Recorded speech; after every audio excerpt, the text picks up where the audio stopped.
El Ministerio Apostólico Altar de Jehová de Eclesia presenta lo mejor del trigo. Apóstol Lourdes Bravo de Villar.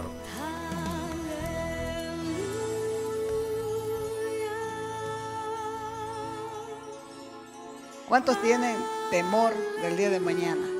Estoy hablando del futuro. Porque la gente a veces vive ahí, si iré a vivir otro día, dice. Me he enojado tanto que no sé si me voy a morir esta noche. De repente uno no sabe. Entonces, por eso les pregunto, ¿cuántos tienen temor del día de mañana? Bueno, el Señor nos enseña en su palabra a vivir sin temor al mañana. Tercera de Juan, capítulo 1, verso 2. Dice, amado, yo deseo, o se puede decir, es mi deseo que tú seas prosperado. No en unas cuantas cosas, sino en todas las cosas, tanto en tu salud como en tu alma. La iglesia tradicional enseñó que para agradar a Dios había que hacer un voto de pobreza, afirmando que esa era la voluntad de Dios, mientras ella misma siempre, no ahora ni antes, siempre vivió en la abundancia. Y todo por una mala interpretación de lo que el Señor Jesús enseñó acerca de las bienaventuranzas. Esa parte que dice, bienaventurados los pobres, porque de ellos es el reino de los cielos. La Biblia Dios habla hoy, dice, bienaventurados los pobres de espíritu, porque el reino de Dios es para ellos. No son los pobres en bienes, en riquezas, en economía, en patrimonio, sino los pobres espirituales que reconocen su necesidad, su insuficiencia, su penuria de Dios y reconocen también que no tienen cómo ser salvos aparte de Cristo. Estos pobres de espíritu no tienen nada que ver con debilidad o con lo material, sino con una actitud ante la necesidad y la búsqueda de Dios. Yo no sé en qué situación se encuentran. Si buscas a Dios, Él te dice que eres dichoso. ¿Por qué? Porque estás en el punto inicial de poder reconocer una dependencia, acatamiento, sumisión, sometimiento total a Dios, mostrando que de aquí en adelante su voluntad va a ser la clave para tu ingreso al reino de los cielos. Y la Escritura dice que Jesús se hizo pobre para que nosotros con su pobreza fuésemos enriquecidos. Entonces, por eso nos sorprende pensar la clase de vida que Dios quiere que tengamos. Él no quiere que vivamos enfermos del alma, ni tampoco enfermos físicamente, ni solitarios mendigando aquí en la tierra, ni mendigando amor, ni mendigando cariño, ni mendigando nada. Porque la voluntad de Dios es que sus hijos vivan decentemente, decorosamente, honorablemente, honestamente y en paz.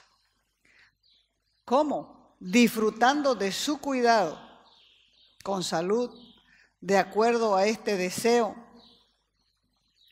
David escribió el Salmo 23. Vaya al Salmo 23. Mire cómo David, a pesar de sus pocos años, tenía tal relación con Dios que era increíble cómo Dios le ministraba. Dice ahí en el Salmo 23, empezando en el verso 1, porque no son más que 6 versículos, Jehová es mi pastor. Si Jehová es mi pastor, nada me faltará. En lugares delicados, lugares suaves, donde hay pastos, prados verdes, me hará descansar, me hará reposar. Junto a aguas de reposo, donde el agua esté sosegada, donde el agua esté tranquila, me va a pastorear.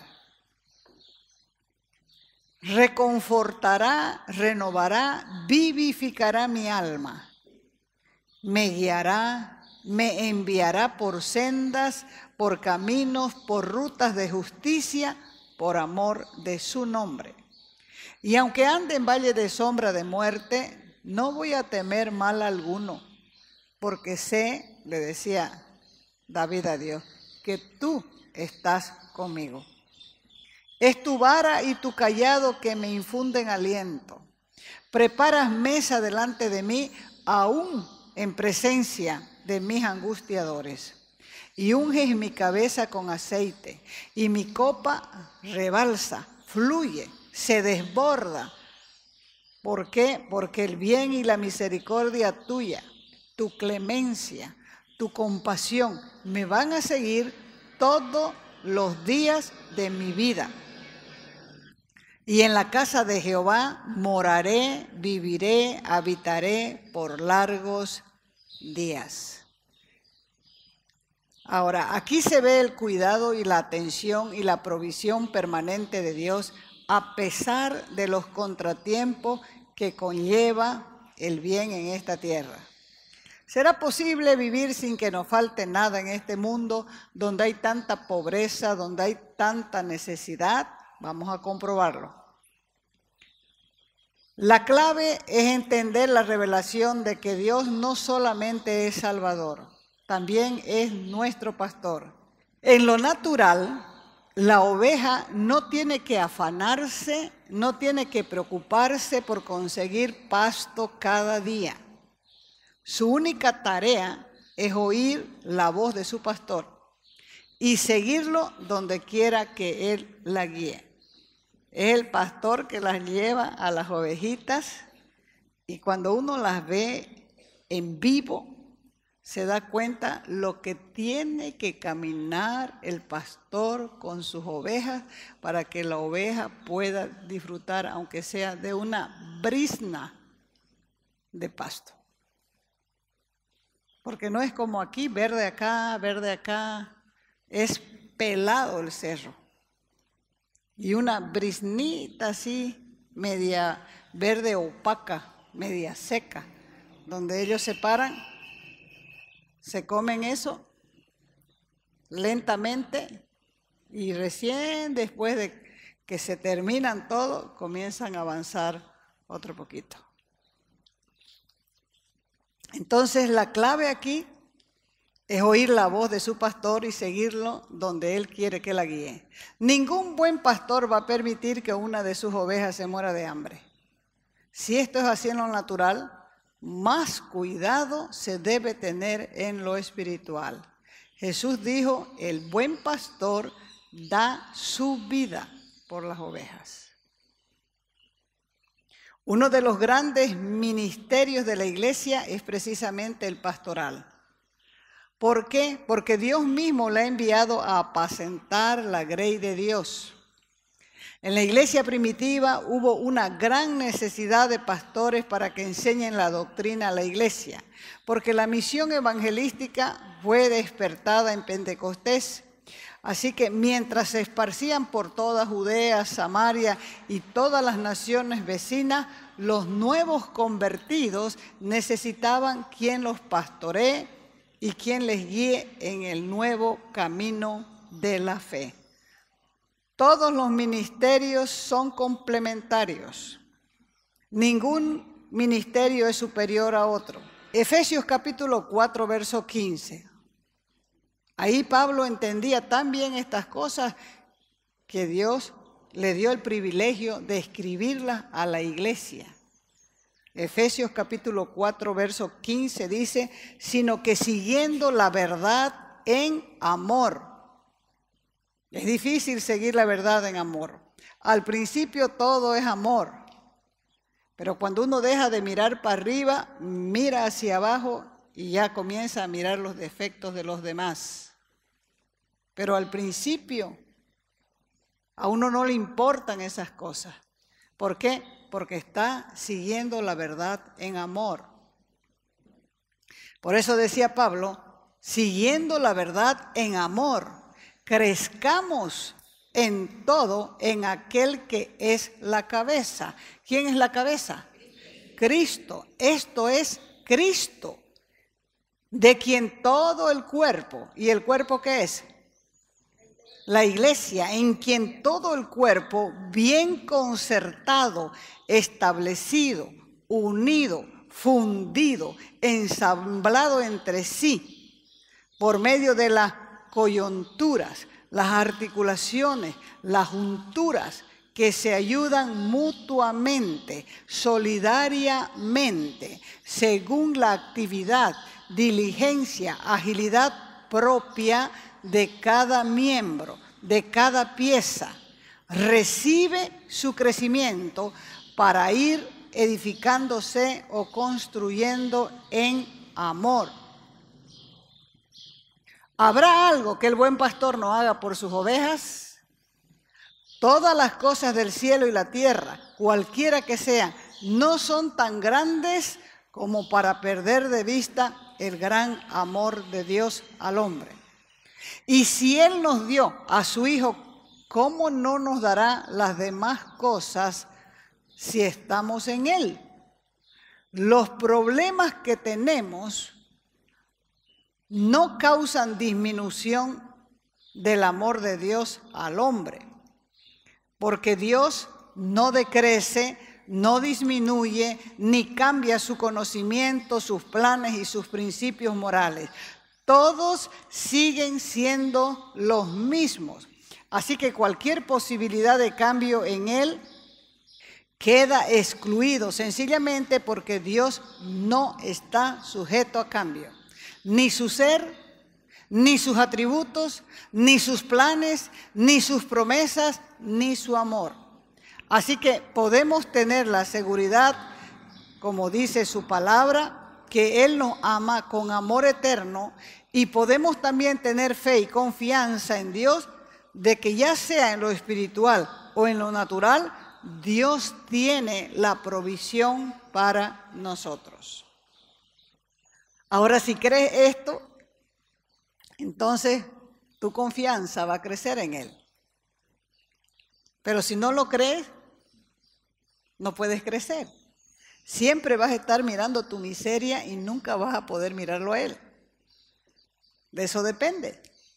Porque si Él es tu pastor, y como dice el salmista, nada te faltará, si estás oyendo su voz, vas a pedirle que supla todas tus necesidades de acuerdo a sus riquezas en gloria en Cristo Jesús. Lo va a comprobar, Romanos 8:32. El que no escatimó a su propio Hijo, sino que lo entregó por todos nosotros. ¿Cómo? Decía Pablo, ¿no nos dará también con Él, con el Hijo, todas las cosas? Quien entrega a su Hijo, entrega lo máximo. El que no escatimó ni a su propio Hijo, unigénito, único, sino que lo entregó por todos nosotros, ¿cómo no nos dará también todas las cosas en Él? Si Dios nos dio a su Hijo, podemos confiar que puede darnos otras cosas buenas. ¿Cuándo? Siempre que creamos en Él como Padre, y la fe comienza cuando se conoce cuál es la voluntad de Dios acerca de cualquier asunto. Por eso es que vamos a meditar en algo que verdaderamente nos inspire, para que aumente nuestra fe, nos saque de la incertidumbre acerca de la voluntad de Dios para nosotros. Se conoce a una persona a través de la comunión, a través de la relación. Es la comunión y el compañerismo que determina el grado de conocimiento de alguien. Lo mismo sucede con Dios. Si solo lo conocemos de oídas, podemos pensar que es duro, que es insensible a las necesidades del hombre, Pero nunca se les ocurriría pensar que es el hombre el que no quiere nada de Dios. Por eso es que no disfruta de sus bendiciones. Esta actitud es la que generalmente prevalece en muchos pueblos, y con esa mentalidad tan pobre de Dios no se pueden acercar las personas a Él. ¿Por qué? Porque tienen una mala opinión de Él. No saben que Dios es galardonador de los que le buscan con diligencia. Hebreos 11:6. Ahí está claro, en realidad sin fe es imposible, es absurdo querer agradar a Dios, ya que cualquiera que se acerca a Dios tiene que creer que Él existe y que recompensa a quienes le buscan. La Escritura dice que Dios no escatimó, no se limitó, no restringió, no se achicó, no se disminuyó. Eso quiere decir que Dios no tuvo reparos de darnos a su propio Hijo para asegurarse que pudiéramos recibir el don, el regalo de la vida eterna. Y el argumento que usa Pablo en este verso es que si Dios nos dio lo mejor y lo más grande, no hay ninguna razón para que dudemos de su buena disposición para darnos las demás cosas que nosotros necesitamos diariamente. Y este argumento también sirve para refutar a cualquier persona que trate de insinuar que no debemos pedirle a Dios ciertas cosas, porque Él solamente hizo provisión para nuestra salvación. Siempre que busquemos a Dios y su reino, Él nos da la seguridad de que podemos pedirle cualquier cosa. Y la vamos a recibir cuando, si pedimos conforme a su voluntad. Mateo 6:33 dice: mas buscad primeramente el reino de Dios y su justicia, y todas estas cosas que te preocupan tanto van a ser añadidas. Estamos en tiempos de crisis. Y muchas personas han perdido sus trabajos. Y hay mucha gente sufriendo y sin saber qué va a pasar con sus vidas y también con las de su familia. Son tiempos difíciles, pero en medio de todas estas cosas, los cristianos tenemos grandes promesas de Dios. Y eso es precisamente para que no vivamos desesperados, ansiosos y preocupados por el futuro. Porque Dios ha prometido cuidar de sus hijos y Él siempre cumple sus promesas. Hebreos 13:5 dice: nunca te dejaré ni te desampararé. Esto quiere decir que Dios está en control de todo. Todo lo que nos pasa, Él lo conoce. Conoce cuáles son nuestras necesidades y podemos descansar en sus promesas. ¿Qué significa buscar? Significa poner a Dios en el centro de nuestra vida, porque Él es lo más importante y todo le pertenece. Toda persona que nació de nuevo pertenece a este reino.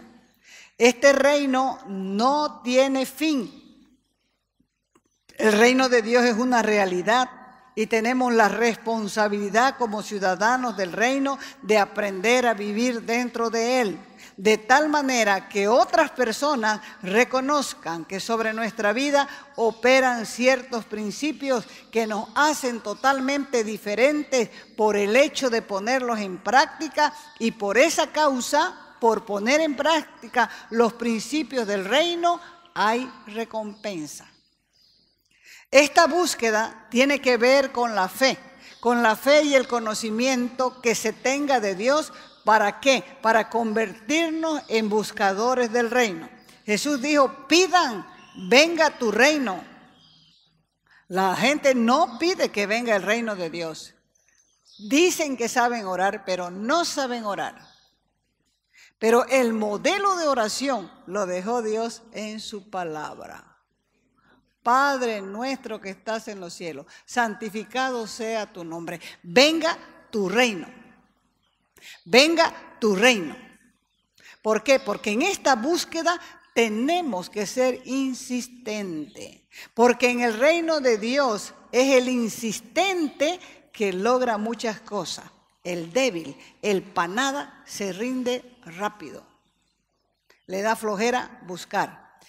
Ese panada y ese débil no va a encontrar nada. En el reino de Dios el que no busca no encuentra nada. La gente está acostumbrada a pedir a otros que busquen por uno. La búsqueda es personal. Porque la justicia de Dios tiene que ver con nuestra fe para poder ver lo que esperamos. En el reino de Dios también hay justicia. Vivimos en un país donde la justicia es nula. Necesitamos la justicia de Dios para que los hombres puedan ser justos para con los demás. Por eso hay que comenzar con nosotros mismos. 2. ¿Cuál es el reino que debemos buscar primero? Mateo 6, 26. Dice el Señor, miren, echen un vistazo a las aves que vuelan, que surcan, que planean en el aire. No siembran, ni cosechan, ni tampoco guardan la cosecha en graneros. Sin embargo, el Padre de ustedes que está en el cielo les da de comer. ¿Quién les da de comer a las aves? Dios les da de comer. Y ustedes, les dice el Señor Jesús, valen. Ustedes le importan a Dios más que las aves. En todo caso, por mucho que ustedes se preocupen, se inquieten, se impacienten, ¿cómo van a prolongar, cómo van a ampliar, aumentar su vida? Ni siquiera una hora más. ¿Y por qué se preocupan ustedes por la ropa? Fíjense cómo crecen los lirios del campo, no trabajan, no hilan, y sin embargo les digo, escuchen esto, que ni Salomón con todo su lujo se vestía como uno de los lirios del campo. Pues si Dios viste así la hierba que hoy está en el campo y mañana se quema en el horno, con mayor razón los vestirá a ustedes. Gente falta de fe, gente sin fe, gente incrédula. Viven preocupados preguntándose qué vamos a comer, qué vamos a beber, con qué vamos a vestirnos. Todas estas cosas son las que preocupan a los paganos. Pero ustedes tienen un Padre celestial que ya sabe, está al corriente de lo que necesitan. Por lo tanto, pongan su atención en el reino de los cielos y en hacer lo que es justo ante Dios y recibirán todas estas otras cosas. O sea que Él es Padre. Y el Padre no ignora qué comes, qué bebes y con qué te vistes. Esas son las necesidades básicas de cada persona. Por eso la Escritura alerta. Por tanto, busquen primeramente el reino de Dios y su justicia y recibirán también todas esas cosas. ¿Cuáles cosas? Comida, bebida y ropa. Buscar el reino de Dios y su justicia no es otra cosa que cumplir la voluntad de Dios. Muchos han creído que buscar el reino es aislarse, vivir como un ermitaño, lejos del mundo y sus males, abandonar el trabajo, abandonar la universidad, abandonar la escuela, la familia.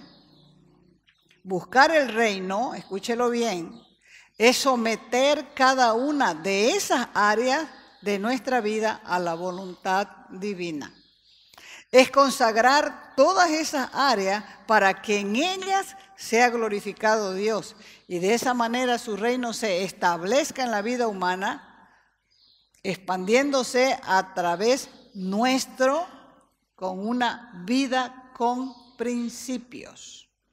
No es fácil vivir en el reino. Segunda de Tesalonicenses 2:15. ¿Por qué no es fácil? Porque hemos vivido mal toda la vida. Hemos heredado malas costumbres.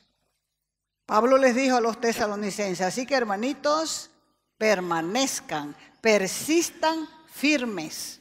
Quiere decir, no estén moviéndose de un lado para otro. Párense firmes y retengan las enseñanzas que aprendieron, ya sea por palabra enseñada o por carta nuestra escrita. Difícilmente haya otro pecado contra el cual advierta más el Señor a sus discípulos que las preocupaciones, ansiedades, inquietudes, nerviosismo, desesperaciones por las cosas de esta vida. Porque con frecuencia es la preocupación la que enreda al hombre pobre de la misma manera como el amor al dinero enreda al hombre rico. O sea que ninguno se salva. El reino tiene una tarea distinta con respecto a nuestras aspiraciones, deseos, anhelos, ambiciones naturales. Para algunos servir a Dios es algo superficial, es algo de domingo. Escúchelo bien. Yo voy a la iglesia el domingo. Los otros días tengo que hacer. Es algo superficial tu servicio para Dios. Para otros, los que entienden el reino, lo es todo. Lunes, martes, miércoles, jueves, viernes, sábado y domingo, todos los días son para Dios y para vivir en el reino.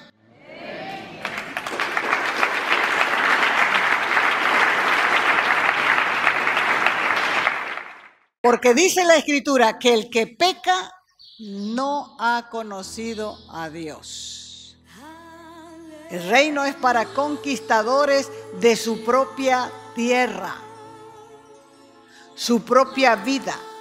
Y en esa tierra conquistada que es nuestra vida, debe hacerse la voluntad de Dios.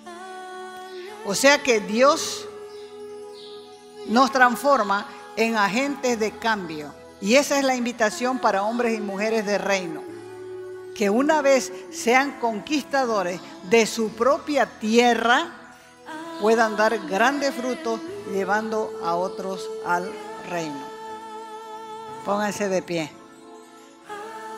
Padre, reconozco que he vivido ansioso, fatigado, envidiando, quejándome a causa de mis necesidades y del dinero. Pero ahora que he escuchado tu palabra, reconozco que me faltó fe para creer que tú eres un Dios todopoderoso y que me has mandado primero a buscar tu reino para que todas esas cosas que me fatigan, me estresan, sean suplidas por ti. Y vos me has estado llamando continuamente con Mateo 6:33. Buscad primeramente el reino de Dios y su justicia, y todas estas cosas que te producen tanto afán van a ser añadidas.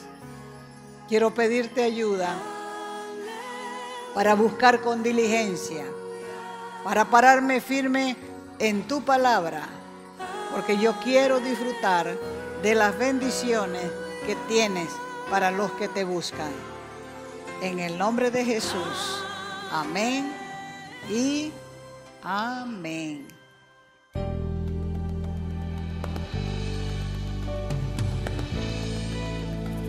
Te invitamos a nuestras conferencias los días viernes, sábados y domingos a las 20 horas y el domingo a las 10 de la mañana. Calle Nicolás Suárez, esquina Félix Pinto,